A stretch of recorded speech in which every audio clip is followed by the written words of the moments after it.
at Yashoda Hospital in Secunderabad. He is recognized for pioneering complex coronary procedures and managing cardiac catheterization laboratories. Mr. Arvind Sivaramakrishnan, an old colleague of mine from my Apollo Hospital days, he is now the Chief Information Officer at Karkinos Healthcare, a technology-driven, oncology-focused managed care platform. A digital transformation expert, he specializes in IT-enabled organizational change. Dr. Dileep Raman is a co-founder and Chief of Healthcare at Cloudphysician, dedicated to transforming critical care through Tele-ICU solutions, which is clinical-friendly software and delivering patient-centric services. But the moderator of the session, Mr. Capri Jalota, is the COO at AIG Hospitals and excels in project management, revenue enhancement, and efficiency improvements. He is the acclaimed author of the book, Then the Doorbell Rang, and visiting faculty at IIM Kolkata. Mr. Jalota brings in global perspectives to healthcare operations and strategy. Vishi, you want to say something? Again, a very carefully hand-picked session. It's such a beautiful mix, like in Hindi we call guldasta. Okay, so very quickly I'll just try to build a context again.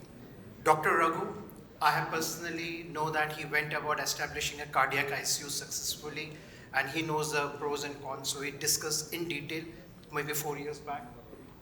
Dr. Arvind Sivaramakrishnan, he was early with Apollo. He went about setting up maybe a 30,000 bedded hospital for last 12 years there. And then I personally also, Capri sir helped me out in terms of understanding the operational part of the Tele-ICU. I hope you remember 3 years back when I was working with a Japanese company.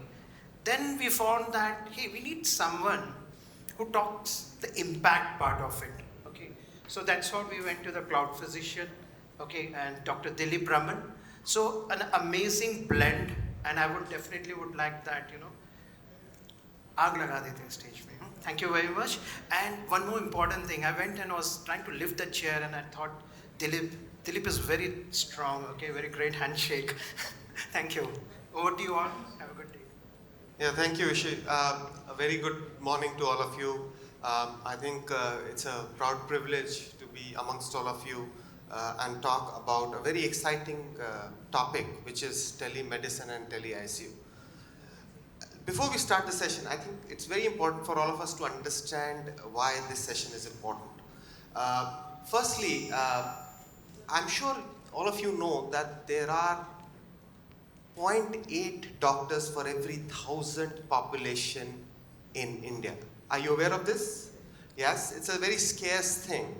But you know what? If you go to the rural India, the average is 1 doctor to 11,000 people. Okay, the same for cities is 1 to 500 and sometimes 1 to 1,000. So there's a very thick population of doctors in the cities, but when you go into rural parts of India, it just deteriorates big time. And hence it's very important that if we have to take healthcare to the masses, that we would need something which would have a very nice blend of telemedicine and tele-ICU to ensure that every citizen of India gets the right clinical care. And I have an august panel here with us today, Dr. Raghu, Arvind, Dr. Dileep. I would like to start the session. I think Dr. Raghu has a presentation. So Dr. Raghu, why don't you take the lead and talk about it, and then we can take the panel forward. Thank you, Mr. Capri Jalota and my co-panelist. I'm sure there is a lot of challenges despite Mr. Jalota saying that a lot of abundance of doctors in cities, but as you are a COO, you might be aware of the quality and the ability of the people to run the intensive care units. I think a lot of the physicians need hand-holding, and they need a second eye or a third eye to deliver the care in a much better way. That's where I think tele-ICUs have a role. And I have been asked to speak specifically on the cardiovascular and aspect of the ICUs, which are different compared to the routine ICUs and complex also.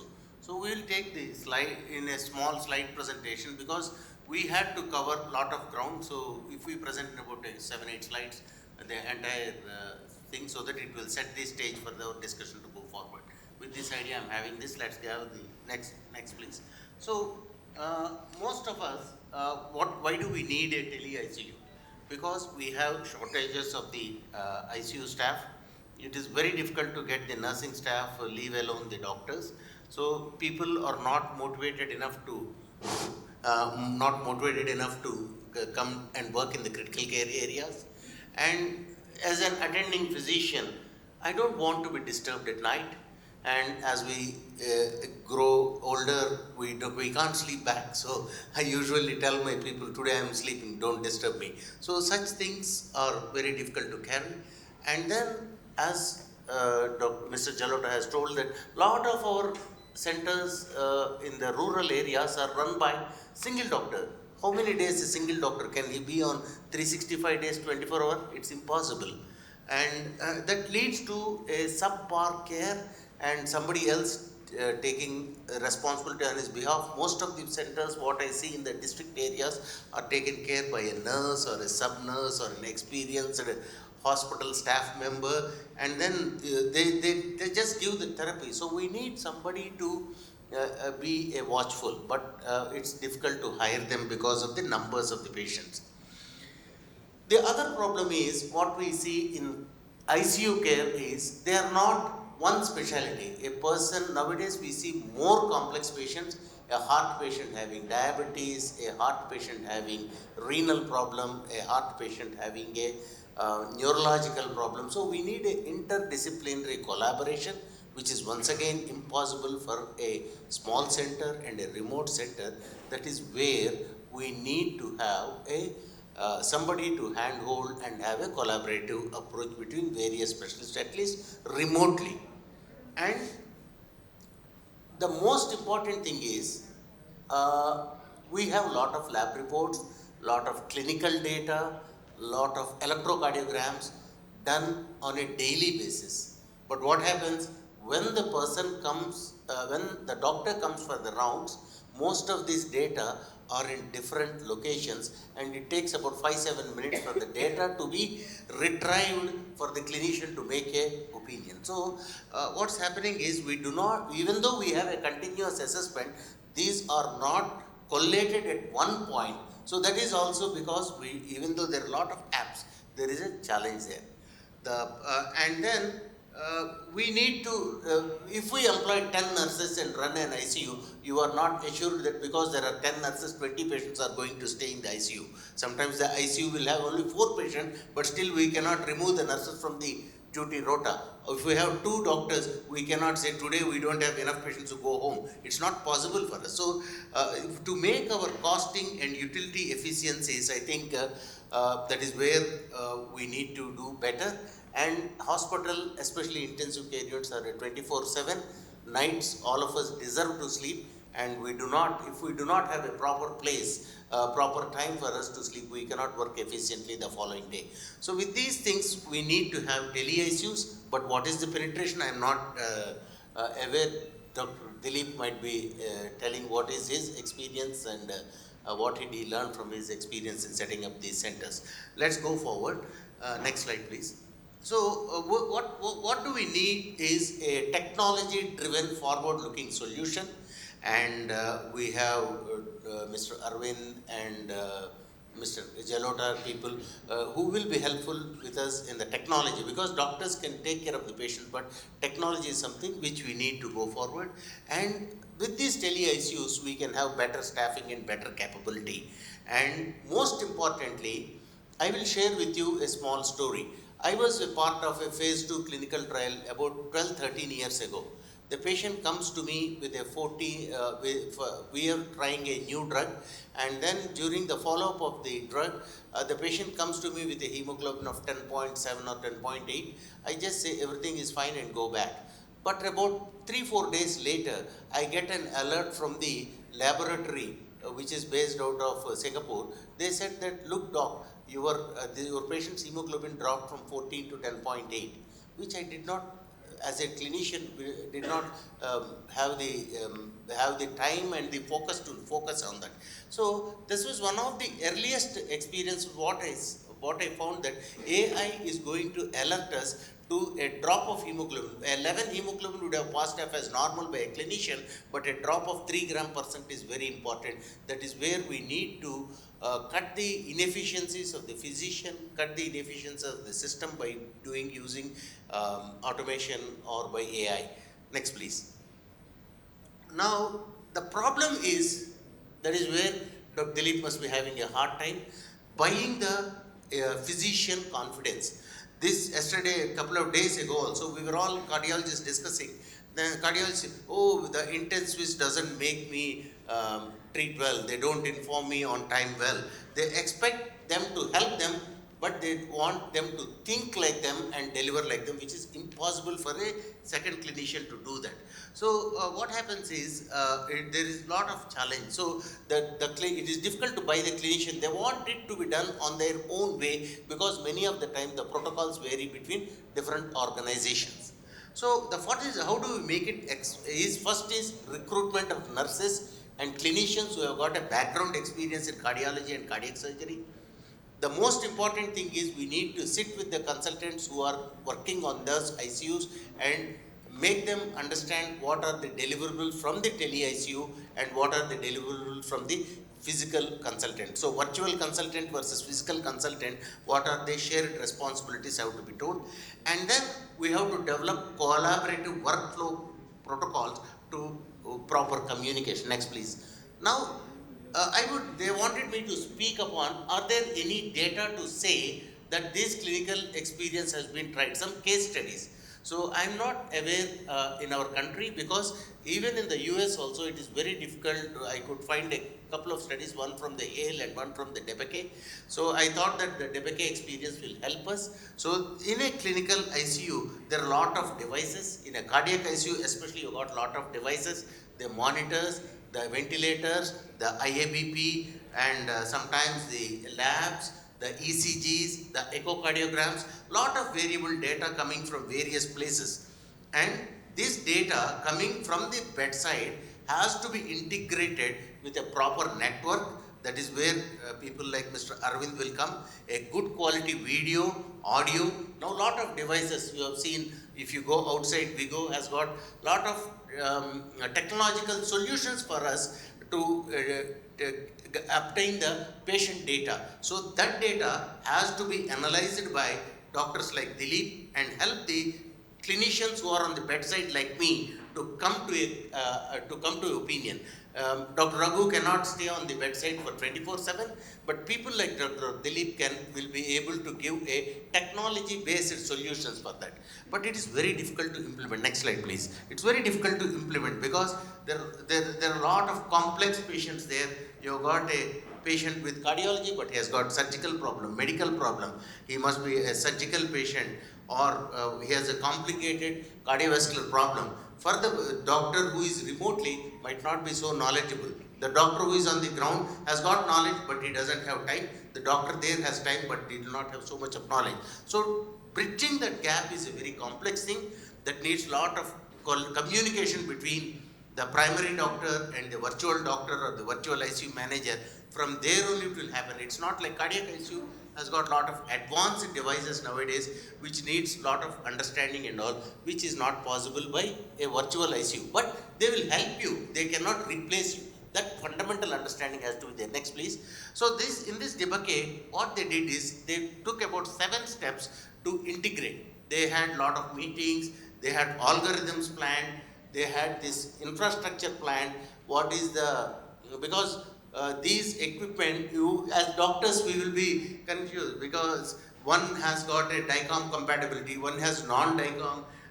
So all these images have to talk to one another and come to a particular format. Then only we will be able to give a proper opinion. One JPEG images like WhatsApp forwards and all those things will not be able to solve these problems. Next, please. So what they did is, go forward, please. Next slide. So what they did in this debate is, up to phase 2 to phase 3. It took about 2 years for them to develop protocols, and they started with the acute MI patients, which are standard patients, and some peripheral vascular patients and pre-op patients. Those are the simple patients which can be tackled with the stepwise. But beyond phase 3A, 3B, 3C and phase 3D, what happened is those are very complex patients where the first phase is a predominantly virtual, that is an integrated. It means virtual will give support and the doctors will have less burden.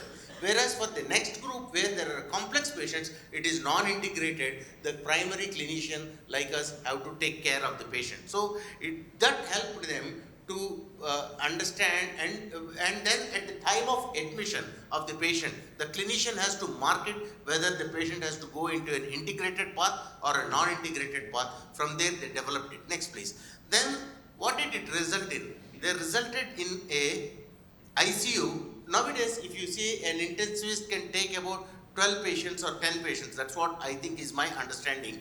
But with this, they could have a 66 beds managed by one on-site ICU, one on-site intensivist. So you can see that almost 5 to 6 times more patients they could be able to manage with one intensivist. And the nurses also have significantly reduced in the number. And they had for 66 beds, I think they had a command center which has only 2 virtual intensivists which are there. Next please. And this I have seen actually myself personally in Aarhus University in Cardiology Center. The whole cardiology team stays in a command center, 2 intensivists, and the rest of the place only nurses will be there. It's difficult for them to have doctors within the hospital in a tertiary university hospital, which has only 3 tertiary hospitals in the whole country. Still they have a staffing challenge. Now with these things, the number of code blues are going to reduce drastically, and then lot of complications, mortality rate and all those things they have shown in the DEPACE study that there is a reduction. Next please. And this is where we have to have a command center, infrastructure, and bedside apparatus also have to be upskilled. Then only we can do this virtual ICU or the tele-ICU. Next please. I think you can have a this is what we all know, that we can have a cameras and all those things which have become an integral part of our life, and we can monitor them and do the patient care. Next please. And most importantly, going forward, we all have seen that all of us have got the digital watches with all the tracker. We know that we can monitor the SpO2, VO2 max, heart rate, blood sugar, blood glucose. Everything can be monitored by wearable devices. And because of the wearable devices, we have got a lot of technological advances which will allow us to capture the data. Only thing is, if we have a reliable data, integrating this data and bringing it to the bedside is something which from here the transformation should be quite fast, and we would like to listen from the other panelists on how we take it forward. Thank you. This is wonderful. Thank you, Dr. Raghu. I think we had quite a few things, and I think staying on with you for the moment. So you did talk about this tele-ICU and the efficiencies that if it's gone through. Yeah.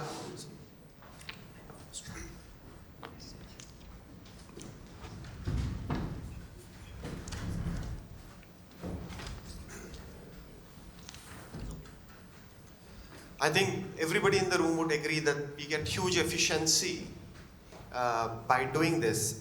So what are the challenges of it not taking up in India? I mean, what do you think is causing this delay when it should have happened yesterday? I think the important thing is, I think we still do not have one intra-hospital model. We have to start growing from the hospital, run efficiently some centers. Then I think the integration of treatment protocols is also not very great in our country. Each hospital has got its own protocol based upon their personal experience. And finally, most importantly, we have not adapted to the electronic health records.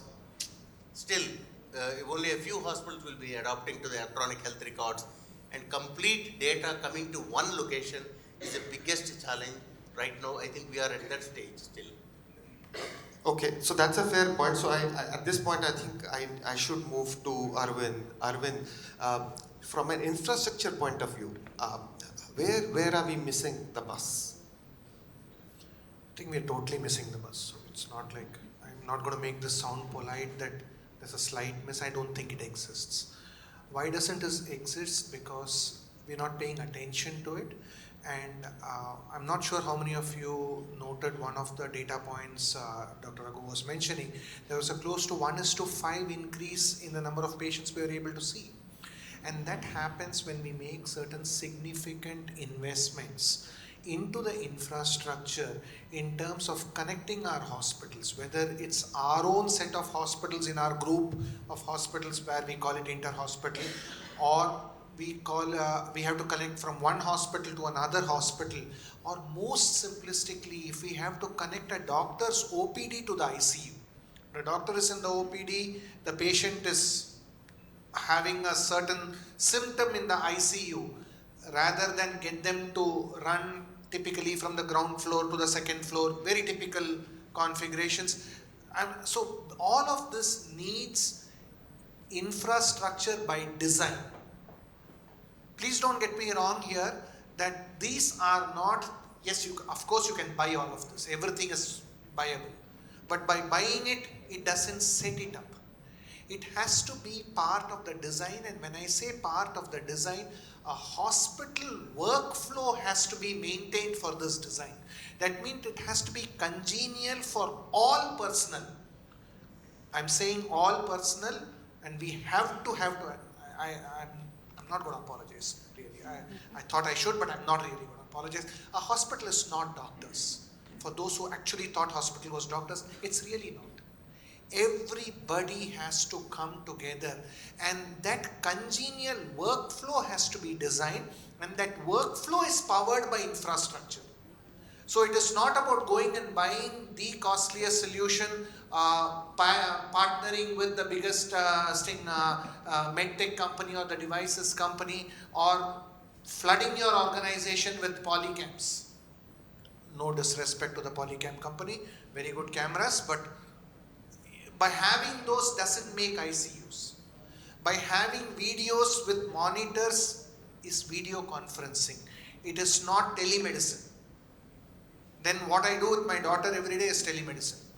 Because we do it on a device called WhatsApp, much cheaper. Free time sometimes. So let's understand a few things. A video with a voice is not telemedicine. That means that we have to look at it in terms of the integration of the devices. So why is the doctor in the ICU not trusting a tele-ICU? Because when he comes there, he doesn't have any history of the patient. Furthermore complicated, if the patient is a multi-day patient, what happened from yesterday to today, and thereby what improved or deteriorated, and whether the treatment protocol is working, is an information that needs to be correlated in context. That context is the mixture of the integration of the software, call it electronic medical record, but this is the nature of software. I'm being as general as I possibly can, with the devices, and this in the context of the bedside, and thereby the conveniences of the bedside, because the bedside can't be crude and complex for caregiving to be disrupted. So these are the aspects that have to be there. And then the very basic fundamental is that telecom has to be efficient, because when you're relying on a video where the video is going to be made for decision making, I really want all of you to sink this point in. The video has to be made for decision making. That means that if the doctor on the other side wants to understand whether the patient is looking pale, it can't be a factor of your VGA card. Because if your VGA card fails and the doctor describes the patient as pale, that is disaster delivered to you on a silver platter. This is exactly where things will fail fundamentally. I'm not a doctor, so I'm only able to give you clinical examples that my brain can perceive. The doctor wants to see the eye. The eye has to be something that you can zoom in and zoom out. not into after 32x, it's all becomes pixels. Just imagine the decisions that can be taken after that. So doctors will not go for it. So it is not that a doctor is not accepting tele-ICU. The tools, techniques for him to make a clinical decision for a patient in the is not appropriate. So all these have to come in, and this combined sum total is the infrastructure. Thank you so much. I think we'll switch gears and we'll move to Dr. Dileep here. I think you've been trying to change the world through this, getting this revolutionary concept of telemedicine. So why don't you just talk us about what Cloudphysician does and what your vision is, and what's your take on this entire piece? Thank you for having me here. Lots of things going through my mind right now. I'll take Vishy's lead on this. What is new, what is next, and what's noble is what you advised us to talk about. So my quick background, I'm a medical doctor myself. I trained in a government medical college in Kerala, and then did my training in internal medicine, pulmonology and critical care in the US, very far from Dibeki, on the other side of the country. But what was very evident while we were in training at Cleveland was that all the tech is there, and some of this tech, you know, the slides that you shared span a very large generational shift from the 70s all the way to where we are today. Tech is not the solution, it is part of the solution. And I'll just share with you what we do today.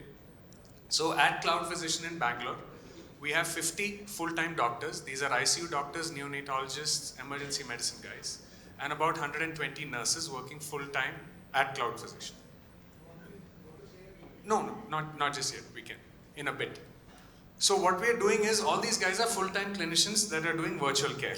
So what they do is, we've connected to about 250 hospitals in India, across 21 states. We cover around 2,000 ICU and NICU beds. This has been done over the last 7 years. If you go on to PubMed and just type Cloudphysician, you will see about 13 peer-reviewed publications, very similar to what you shared. They're all operational papers looking at healthcare outcomes in the ICU and looking at actual clinical work that's been done.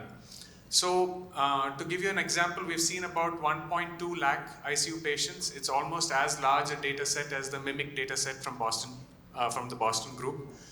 With this data set, we're looking at real-time Apache scores and severity for ICU patients. We're tracking their outcomes, tracking mortality. All the quality dashboards are clinically relevant. So essentially, when we go and work with a hospital, they get a team of virtual doctors. They get a set of people, process, and tech, exactly what you are saying. It's not one thing in isolation. We also almost, in some ways, outsource their entire IT stack. And I'll give you an example. Some of these hospitals do not have an IT team. They don't have the luxury of someone like you advising them.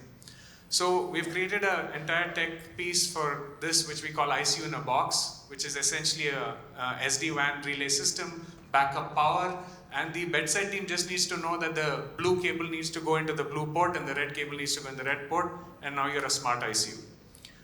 The reason why I say smart ICU is that some of these legacy terms like an EMR or telemedicine, these are all terms that are looking at the past. Electronic medical record is a record. It's telling you what has happened. It's not telling you what's happening right now and what probably should happen in the future. So there are these tenets and some of this baggage that we need to let go of before we step forward. So for instance, what's new and what's coming is that some of these integration tools that we use, you saw words like FHIR and HL7 displayed.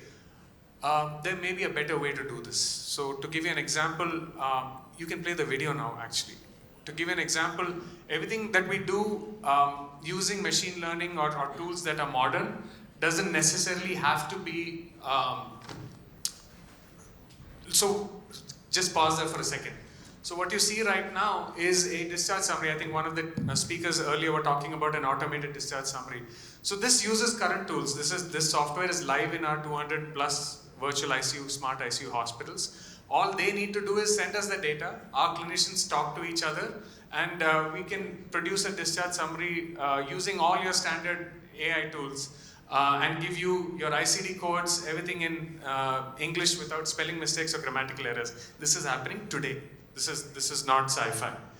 Please continue to play the video. So what did it do for us? What it did for our clinicians is exactly that 1:6 ratio, right? I was able to take our intensivist ratio from one doctor seeing 15 patients, 20 patients to 60 and 80, and we're looking at higher ratios. How do we integrate? We can use computer vision to directly look at the monitors. I don't need to rely on a Ethernet cable that some IT guy has to hook up and is not there actually at the bedside. And all our vitals are charted automatically. We've been doing this for 4 years now.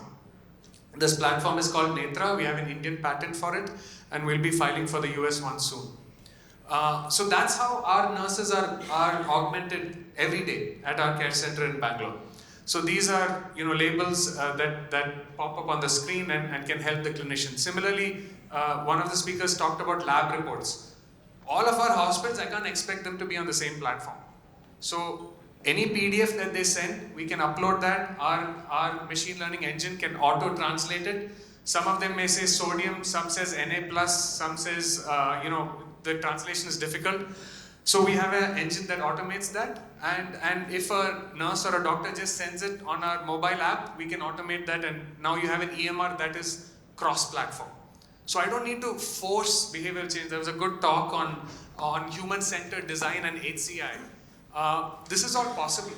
So I think one of the challenges that we had was, let's actually not be wedded to what the West has done. Right? I trained in the US, so I understand that HL7 connecting devices is all very rosy and the right way to do, but it's probably not the right way in 2024. Right? So what we are looking at, for example, is it's almost that our integration engine is functioning like a universal translator. You give a bunch of labs, you give input data, and now you have the tools to actually do this. So as a clinician, and I lead product and the operations in my company, and that allows me the lens to look at it from a clinical angle and from a product design and product implementation angle. What is it that will delight a doctor and a nurse to use a platform? And what is it that will foster better patient outcomes? Because when you're a cardiologist looking at a network of cardiac ICUs, for you to be able to see how all ICUs function, you need one dashboard that tells you, what your rates are, what's your door to needle time. So we put our cameras and our systems in the ER and the ICU to link. This is the time that the patient entered, and this is when the MI protocol was signed by the virtual doctor or the cardiologist. And then this is how care is going to proceed. So I think linking all these things is important, and I think what's coming next, you have some stalls that are talking about ambient audio, where they're listening to what the doctor is doing and can then fill up the note automatically. We use one of those tools as well. However, I think the future probably lies where the base foundation of what exists in LLMs is going to morph towards using ambient video. That is the future, and that is clearly where these models are going. So most of our time and technology investment is going in building products that are along these lines, which are known as video language models. So large language models look at groups of large data, and this is pretty much commonplace right now. Anybody on their phone can access LLMs. However, when you need to help clinicians, you have to take what the patients look like. Right? The gut and feel of a clinician depends on, you give them all the data, they'll tell you, let me just go see the patient. That go see the patient is an extremely powerful sentence for both doctors and nurses. And that is why I said that the future is likely going to be in the direction of ambient video and analytics around that. And that's what a VLM is. But the VLM has to be domain specific. So you can't just go to YouTube, Netflix or Hotstar and look at videos and say, I'm going to train my healthcare model. You need high quality medical grade videos to do that. So what you could do with LLMs is great, but to replicate that in a video language model, you're going to need a different set of data sets. But I think that's where the future is heading. And I guess what's noble is that we all hope that our doctors and nurses have time to do things that only they can do. So they shouldn't be filling up forms, they shouldn't be negotiating rates with insurance, they should be delivering high quality clinical care. And that should translate in best-in-class outcomes for patients no matter where they are. They shouldn't have to come to a metro city traveling hundreds of kilometers for the best care. They should get it in their community hospitals. And so what's noble is going to be doctors and nurses who do what they can do the best, and patients who get the best quality care where they are. And I think technology needs to make that happen. Thank you. Thank you so much, Dr. Dileep. I think it's phenomenal work that you're doing. I have two questions for the panelists here. One is on the social side, right? We as patient attendants, not the patient, would like to keep talking to doctors, right? We want to know what's happening to them. How do you address in a setting where it's all virtual? So how do you address that piece? As Dr. Dileep told in a different context, the touch between a physician and a patient is irreplaceable. I don't think, and similarly, a physical communication is also irreplaceable. Because what happens is, whatever we communicate on the phone, like every day we have a talk with our children on WhatsApp, but still we long to see them every weekend. So that is where I think the physical thing will always continue to remain. I think this is a tele-ICU which will help us to augment or improve our efficiencies and will give a much better patient outcome. But the touch and the tongue will always remain with the primary doctor, I think. Yeah, absolutely. Just to add on to that, see, the purpose of tech here is to give the clinicians the gift of time. Fundamentally, that's all that's important. And once that time is given, then what you do with that time is to do things that only that clinician can do, which is spend time with the patient, talk to them. I think virtual care is just a modality. I don't for a second believe that it is here to replace anything. It is there as an augmentation tool. It's almost like you saying, I'm going shopping today versus I'm going e-shopping on Amazon today. That sentence doesn't make sense. It's almost as if this is how care is going to be. You have a new tool, and tomorrow 20% or 30% of your day will be virtual care and 70% will be traditional care. That is the kind of mix that we're moving towards. It's a type of care that you're providing with virtual. So it need not be considered separate. Correct. And it gives the ability for the doctor to also quickly chat with the patient family members, because if the doctor has gone into seeing another patient or he's in the OPD or he's rounding elsewhere, he's not going to be able to find the time to come back and speak to this. From the doctor's perspective, he's right, he's got his activities to do, but the family is thinking that the doctor is rude and is not spending time with them. So it's kind of each is having their point of view on this. Instead, with the virtual care, you are able to do that. And the second aspect is when you're using these virtual tools to communicate to the family members, you're communicating on specifics, you're communicating on prognosis that is expected, you're communicating on treatment protocol that they are planning to take, what worked, what did not work, if the treatment plan is wrong. So it actually brings the contact faster. And another part which is difficult to explain to family members, but clinicians will appreciate, to some extent it reduces infection, because too many people in critical settings we can always avoid. I know there is a lot of emotion that goes into this, but if we can avoid that many people seeing patients and limit it to clinically qualified people only, that will actually contribute better to the overall treatment outcome. Fantastic. And the second bit is around patient data and privacy.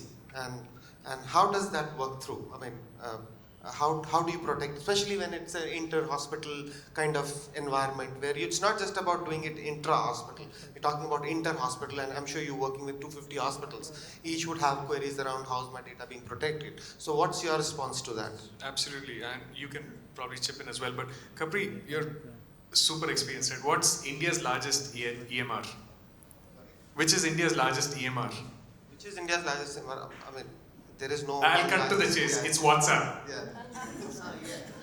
Right? So I mean, this is almost a question that tries to uncover what is actually happening in healthcare. So WhatsApp has no geolocalization laws to keep Indian data in India. They can be anywhere across the world, wherever a mark wants it to be. The point being that it's almost a lens to look at the fact that healthcare data is already going on a platform that is not designed for healthcare. Right? We're taking that platform and using it to what the clinician or the nurse or frankly the patient finds convenient. So the reality is, of course, we should move to a more secure platform. We should move to something that is safeguarding the patient's rights in accordance with what ABDM has lined up for us to do. But that takes time. It takes a committed set of hospital owners, policymakers to execute. Until then, tools such as WhatsApp are being used. So frankly, the question would be, can we get the ecosystem moving to a certain way where the patient is empowered to say that, no, I would like my data to be shared on a secure platform. I don't think the technology is the barrier. I'm sure there are hundreds of people who have built platforms that are secure and can safeguard the data in the right way. So obviously consent is critically important. I'm waiting for the entire digital protection, the bill that was passed for those rules to get enacted to make sure that the consent is valued. And then we'll move away from WhatsApp as our favorite EMR. First, what does law state for us? Right to privacy is the fundamental right of every Indian citizen. So as of 11th August 2023, that is law signed by the President of India. So for those of us who disagree with law, you know what you can do, but until then you will have to follow law. So that is what the law states. So let's not debate what it is. It's like paying income tax. Okay, we have our opinion on it, but better pay your taxes. Now, let's get away from this whole digital thing, temporarily. There's no digital. The best format that we all like is the JK paper and the Reynolds pen. Always works, no DR required. We've used it for millions of years. Can you take that paper and give it off to whomsoever it may concern? Can you generally pass it on? Can you just spread it across? I know everybody is looking at me as, what is this guy talking? Why is he even talking like this? Because patient privacy and the doctor or the treating team or the treating hospital, all of them, is at most importance, and it is the relationship, the contract between the treatment team and the patient. And those connected to the patient's family members as there. That is part of it for time and ages. Digital is only a tool that just got added. That doesn't mean anything can be flouted. So just because it is digital, it doesn't mean that I put it on WhatsApp and share it with my social group saying, hey dudes, I got a strange looking patient and this is how he looks like. You just cannot do it under any circumstance. Leave aside legally, ethically and culturally. So that is just out of the question. So it is best that when we are talking of all of this, we treat privacy, security as a horizontal, as a non-compromisable horizontal on which we are building our protocols so that the fundamentals are not questioned. If I may take the liberty of saying, questioning the quality of the doctor is a fundamental. Obviously, we all go to the doctor because we have trust in them. We don't have trust in them, we don't go to them. It's our personal choice. But once you go there, you maintain that trust. It's a fundamental, it's a horizontal. It's not an add-on, it's not a feature. It's a basic. So privacy in any format of care that we provide is basics. All tele methods of care providing necessarily inherit them with no compromise or questioning of that basic. It's absolutely essential. It's the DNA, it's part of it. It's the fabric on which we are all built on. Thank you so much. I think in the interest of time, we'll just have one last question for all of you. And that question would be, to reach to a very successful and high penetration in India, what from a clinician's perspective, Dr. Raghu, you would feel would be the reason for its successful penetration? I think development of clinical protocols is the fundamental thing. The rest all we have seen Dr. Dileep giving patent and all that, but the doctors need to have fundamental protocols of treatment for each of these disorders which are unified irrespective of various clinicians who are working or the same clinician working on different days. Thank you. Arvind, from your side, beyond the investment, we heard that investment is very key and we need to put on huge money. But in the age of private equity, I think that's something which is given these days. But what other than that do you think would be the key enabler of a successful tele-ICU / telemedicine in India? I think designing or redesigning our hospital workflows, our current workflows, with technologies as part of the design and not technology as a nature. So we have to make it entrained into the process and not make it an add-on. Fantastic. And from your side, what's your vision for Cloudphysician? I mean, you've done ICUs. I'm sure you're going to continue growing that. But what other parts of telemedicine, the different parts of it, would you be envisaging to move forward? Yeah, it's very interesting. When we started, we resonated with what doctor was saying, that maybe this is for hard to reach rural areas. But 30% of our hospitals are in metros, Hyderabad, Bangalore, all these places. And I think what we are seeing is that you have to speak to the customer. Right? What does the customer, the hospital owner who owns a 50 to 200 bed hospital want in India? They want reduction in risk, enhancement in their reputation, and they do want revenue, right?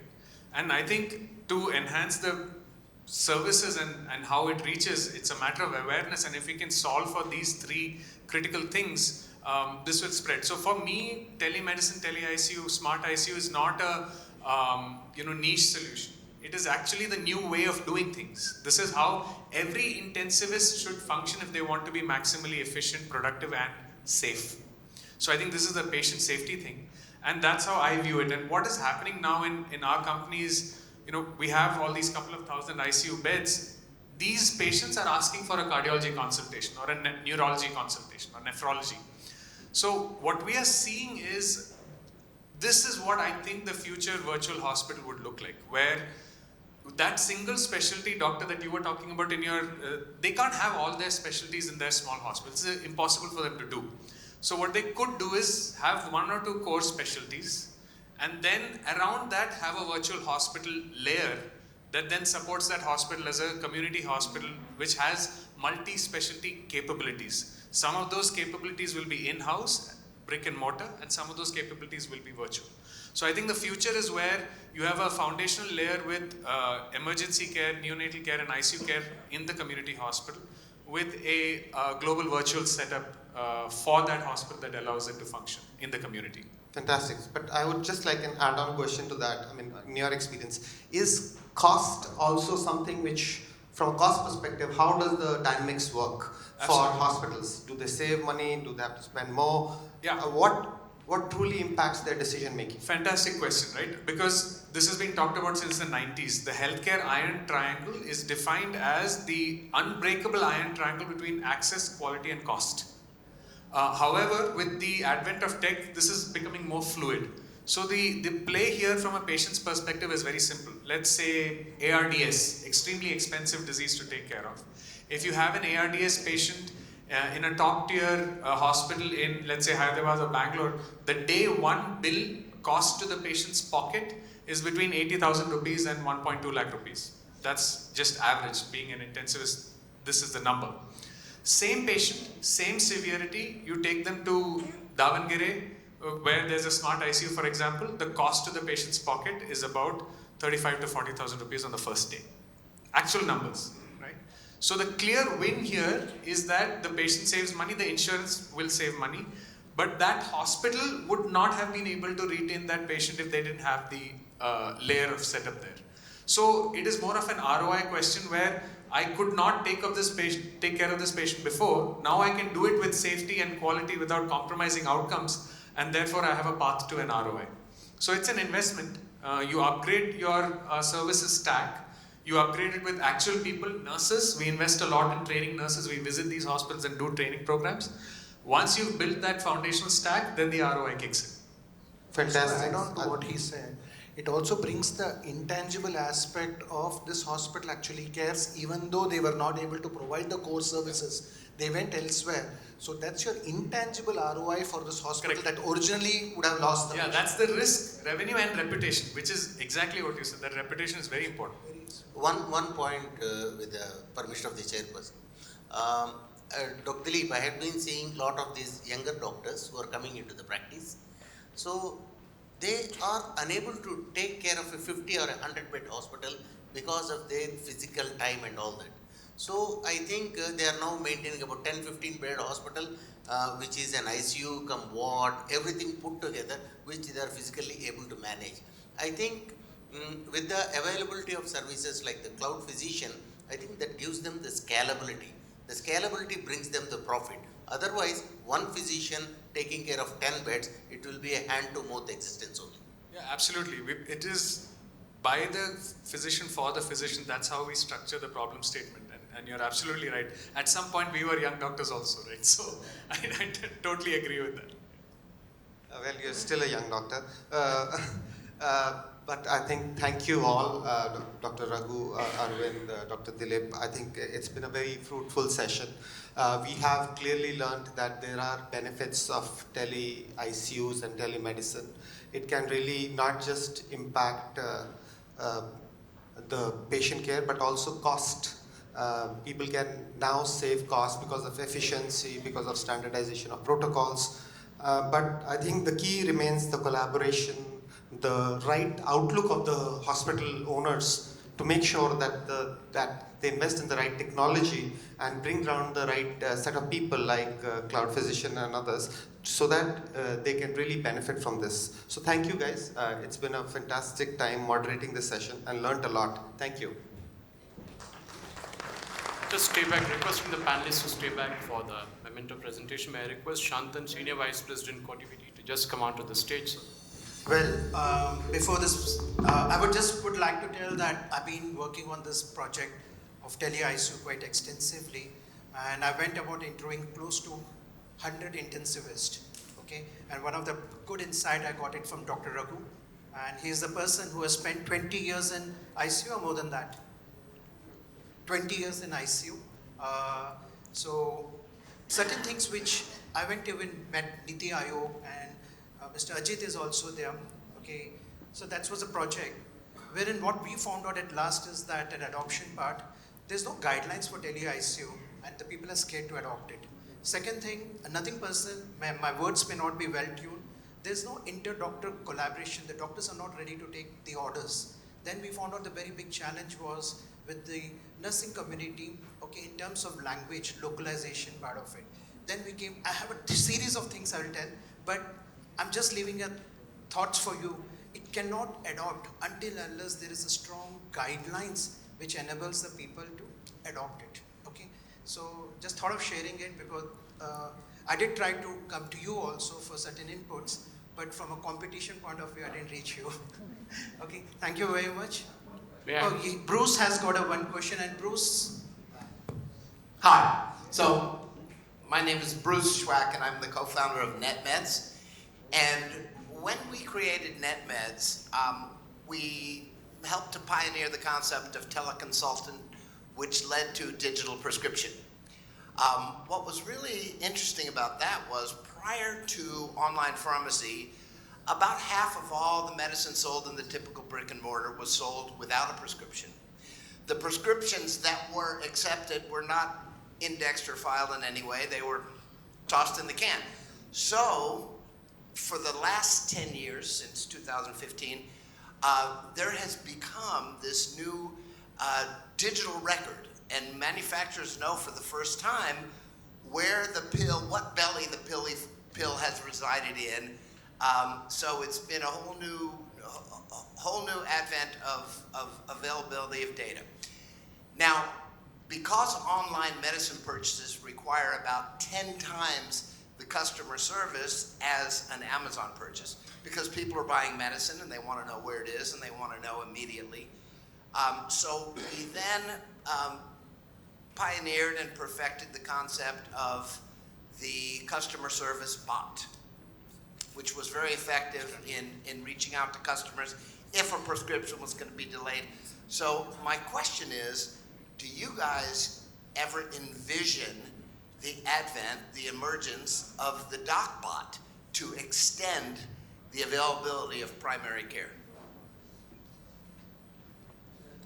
Definitely. See, I think that part of it has been ingrained into all of us with the unfortunate COVID experience. So definitely a DocBot is going to be there for primary care, and there's going to be a better and a faster adoption to it, because when it comes to primary care, in our mind we think we want to get away with it fast. I've got a cold, cough, fever, I don't want to go and spend time in a hospital. You're kind of a little sure of yourself, you don't want to go through some testing and all of that. So the ability to, it's great to have a DocBot because at least you're consulting somebody who is qualified to advise you, as opposed to popping in the paracetamol because you're a general expert at it, just like the candies on the table. So DocBot will definitely help primary care. It will help channelize the right referrals to the secondary care. Otherwise, more often than not, we randomly going into the doctor, to the specialist that we think is responsible for the kind of symptoms we are demonstrating. So DocBot for primary care, I think, will stratify the right patients. We'll be able to see more patients, because when I say we'll be able to see, this is not a volume thing. We'll be able to see the right patients by the right quantum of the clinical intervention, so that the senior doctors are not always caught with a junior case which can be otherwise dealt with. So you'll be able to see a higher quantum of patients and the right level of medical interventions, and we will not be making clinical mistakes. Thank you, Arvind. Thank you very much. Sure, 1 minute. As I always say that this audience is superb smart.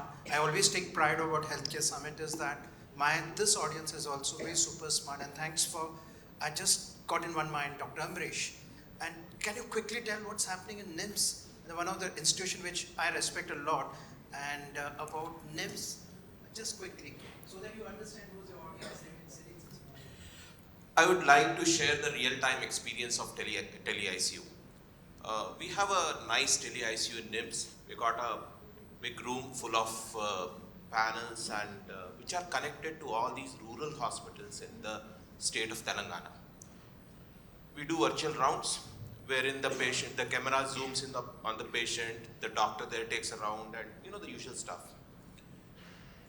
What works and what doesn't work? We showcase this ICU to all the people that this is so fantastic. This has reduced the load on our ICU considerably.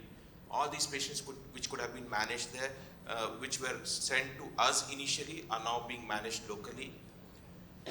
The local doctors and technicians, some of them are really smart, got so well trained that they are able to manage it themselves. It's a huge upscale in their training. And especially when it comes to managing ventilated patients on organophosphorus poisoning and snake bite, this has been life-saving. This is a fantastic upscale to it. Suddenly we realized that this project is now on oxygen, and in fact it's on the verge of being shelved. Why is it so? Such a beautiful program, we've been showcasing it all over, such fantastic successes. Why is it being shelved? First, our hospital feels that there is this whole setup of computers and connectivity and this and that, and you have to maintain doctors, technicians. You don't get any money out of it. Even being a government hospital, we're thinking we don't get money out of it. It's become a white elephant that we have to replace the computers and check the cables and all. It's getting too expensive to maintain. Okay, agreed from this point of view. Then why are the rural hospitals backing out? Because they're able to serve patients fantastically. These are ICUs. Some patients recover, some don't. The ones who recover, that is good. But the trouble comes with the patients who don't recover. Then the patients start telling, if you can't manage this patient here, why didn't you send it to there itself in the first place? Are you not competent? If you are not competent enough that you need to get inputs from them all the time, why are you sitting here? You should have referred to us there earlier itself. So Then there are technicians who are comfortable with the instructions, who are comfortable tweaking a ventilator, seeing the patient with help, albeit with help from us. But there are a lot of people who aren't that smart enough there. For them, working out of this comfort zone is very disconcerting and they are not tuned for that. Even if they have our backup, they say, "Arey bhai, tum chale jao udhar." You know, if something happens, why this? You just better go off. So the whole concept is lost. And just I'll take one more minute. I won't call it a formal tele-ICU, but we are tied up with a university in the US for our transplant patients. So whenever we do heart, lung or heart and lung transplants, we are virtually connected to them almost 24/7. They are a team of 10 people, and so virtually we are connected to them 24/7. We like that experience, but there is a lot of resentment of the people around us. You know, they say, "Wo kya itne toof hai kya? Tum kya aise ho kya?" Huh? I mean, this is the kind of attitude which people have. We view it as a learning experience. I'm in a government institution which is a not-for-profit, so I can take that bite, but probably somebody from Yashoda or AIG might not like it. And there is a lot of, when these are two professionals communicating, we realize that, sometimes they tend to make simple comments that, "Do you have this kind of investigation? Or do you know these things?" Which are very elementary and basic. So it might really hurt my ego a lot. Similarly, there are so many things, the spectrums are different. So there is a lot of potential conflict between the two doctors and healthcare professionals as well. So these are just a few real-time experiences I want to say. It covers finances. There is a financial issue. There is an attitudinal issue.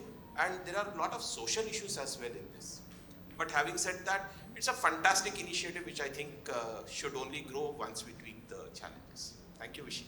Sorry to cut you, I'm getting indication. But let's see, Dileep, why don't we have a one-day session on tele-ICU? Look at the crowd, so attentive. Happy to help. Right? Isn't it? So I think we should teach ethics. Okay. So we'll end up. That's not a technology problem, what is it? That's okay. Well, I seriously think that we should have a one-day session. Look at the crowd. Okay. Thank you very much, sir. Over to you.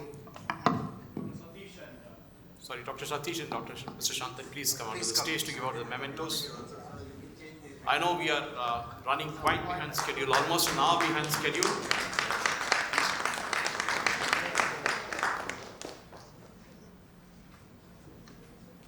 And good afternoon. I get to see Dr. V. Mohan also. Hello, sir. Dr. V. Mohan just came for 3 hours, and with him, I get to say Amit Srivastava, sir. I'm just trying to pop in all the names which I know. We have one very good personality, Dr. Bipin from NHS. I just wanted to exaggerate, but he did come from Bombay, but earlier I thought he flew down from London for us. Okay. So we have 3 superb data scientists, okay, very modest people. You'll get to know Dr. Karthik, okay, Dushyant, Ajit sir, the person who guided me for the tele-ICU project, okay, Satish, okay, Dr. Srinivas, and sorry those names, I'm getting old, I don't remember the names now. Okay, thank you very much, and we'll proceed with the next session. A group photograph now mandatory after this, so let's all the panelists gather together for the group photograph along with the presenters. So please. Ladies and gentlemen, the session after this will be the dialogue number 4.